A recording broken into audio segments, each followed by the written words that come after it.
دوستو سورۃ الکوثر یعنی کہ انا اعطیناک الکوثر، دوستو اس کا بہترین وظیفہ میں آج آپ حضرات کے لیے لے کر حاضر ہوا ہوں۔ آئیے میں آپ کو وظیفے کا مقصد، وظیفے کا وقت اور اس طریقے سے وظیفہ کس طریقے سے کرنا ہے اور سورہ کوثر کو کتنی مرتبہ پڑھنا ہے اور درمیان میں سورہ کوثر پڑھنے کے بعد آپ کو کس طریقے سے دعا کرنی ہے اور اختتام میں یعنی کہ سورہ کوثر پڑھ لینے کے بعد آخر میں کس طریقے سے دعا مانگنی ہے، یہ بتانے کے بعد، وظیفہ مکمل بتانے کے بعد سورۃ الکوثر کے 7 بڑے فائدے بتاتا ہوں۔ آئیے ہم سورہ کوثر کے وظیفے کو جانتے ہیں۔ بسم اللہ الرحمن الرحیم۔ سورہ کوثر جو کہ 30ویں پارے میں ہے، ایک چھوٹی سی سورت ہے، آپ سبھی کو یاد ہوگی الحمدللہ۔ دوستو وظیفے کا مقصد ہے ہر قسم کی حاجت پوری ہونے کے لیے، مثلا رزق میں برکت کے لیے، صحت کے لیے، کاروبار میں برکت کے لیے، دشمن سے حفاظت کے لیے، نظر بد اور جادو جنات سے بچنے کے لیے، زندگی میں خیر و برکت اور سکون کے لیے، قرض سے نجات اور رزق میں کشادگی کے لیے، شادی میں رکاوٹ یا اولاد کے لیے۔ کس وقت کرنا ہے اور آپ کو کس طریقے سے کرنا ہے؟ بہتر یہ ہے کہ آپ اس وظیفے کو فجر یا عشاء کی نماز کے بعد کریں، مگر کسی بھی وقت کر سکتے ہیں۔ باوضو رہے، صاف ستھری جگہ پر بیٹھے اور خوشبو لگا کر بیٹھے، دل میں کامل یقین اور خالص نیت کر کر بیٹھے۔ آپ کو سب سے پہلے 3 مرتبہ درود ابراہیمی پڑھنا ہے، اس کے بعد سورۃ الکوثر کی تلاوت 129 مرتبہ پڑھنی ہے، یعنی کہ ہر آیت کو ٹھہر ٹھہر کر خشوع اور خضوع کے ساتھ پڑھنی ہے۔ درمیان میں جس وقت آپ سورہ کوثر کو پڑھ رہے ہیں تو دل میں ان حاجات کا خیال لائیے جس مقصد کے لیے آپ پڑھ رہے ہیں، مثلا رزق میں برکت کے لیے، صحت کے لیے، اولاد کے لیے، دشمن کی حفاظت کے لیے۔ تو آپ اپنے دل میں خیال کیجئے اور سورہ کوثر کی تلاوت کرتے رہیے۔ آخر میں پھر 3 مرتبہ آپ کو درود ابراہیمی پڑھنی ہے۔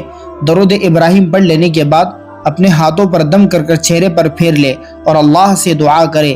جس مقصد کے لیے آپ نے یہ سورہ پڑھا ہے اس مقصد کو اللہ سے خوب مانگے۔ دوستو سورہ کوثر کے 7 بڑے فائدے یہ ہیں، مثلا رزق میں کشادگی کے لیے آپ ان وظائف کو، سورہ کوثر کے وظیفوں کو اس طریقے سے بھی کر سکتے ہیں، یعنی کہ جو شخص روزانہ 41 مرتبہ سورہ کوثر پڑھے گا انشاءاللہ اس کے رزق میں برکت ہوگی اور تنگ دستی دور ہو جائے گی۔ نمبر 2 وظیفہ دشمن سے حفاظت کے لیے، اگر کسی کو دشمن کا خوف ہو وہ 7 مرتبہ 7 دن تک روزانہ 7 مرتبہ صبح میں 7 مرتبہ شام میں سورہ کوثر کو پڑھے اور اللہ سے حفاظت کی دعا کرے۔ نمبر 3 شادی میں آسانی کے لیے، شادی میں رکاوٹ یا بندش کے خاتمے کے لیے روزانہ عشاء کی نماز کے بعد 313 مرتبہ سورہ کوثر پڑھ کر اللہ سے دعا کرے۔ 4 فائدہ قرض سے نجات کے لیے، روزانہ سورہ کوثر کو 129 مرتبہ پڑھنے سے اللہ سبحانہ وتعالی قرض سے نجات عطا فرمائے گا۔ نمبر 5 فائدہ دل کی سختی کا علاج، جو شخص روزانہ صبح شام 7 مرتبہ سورہ کوثر پڑھے گا اس کے دل میں نرمی اور سکون پیدا ہوگا۔ نمبر 6 وظیفہ اولاد کے لیے مجرب وظیفہ ہے، اولاد کے حصول کے لیے میاں بیوی روزانہ بعد نماز فجر 71 مرتبہ 71 مرتبہ سورہ کوثر پڑھ کر اللہ سے دعا کرے۔ اللہ سبحانہ وتعالی آپ کی دعا قبول فرمائے گا اور آپ کے یہاں پر نیک اولاد اللہ آپ کو عطا فرمائے گا۔ نمبر 7 فائدہ ہر حاجت پوری ہونے کے لیے سورہ کوثر کو 1000 مرتبہ پڑھے۔ دوستو اخلاص سے پڑھے، یہ عمل کسی بھی جائز حاجت کے لیے آپ کر سکتے ہیں۔ 1000 مرتبہ پڑھنے کے بعد اب اللہ سے دعا کرے، انشاءاللہ آپ کی حاجت پوری ہوگی۔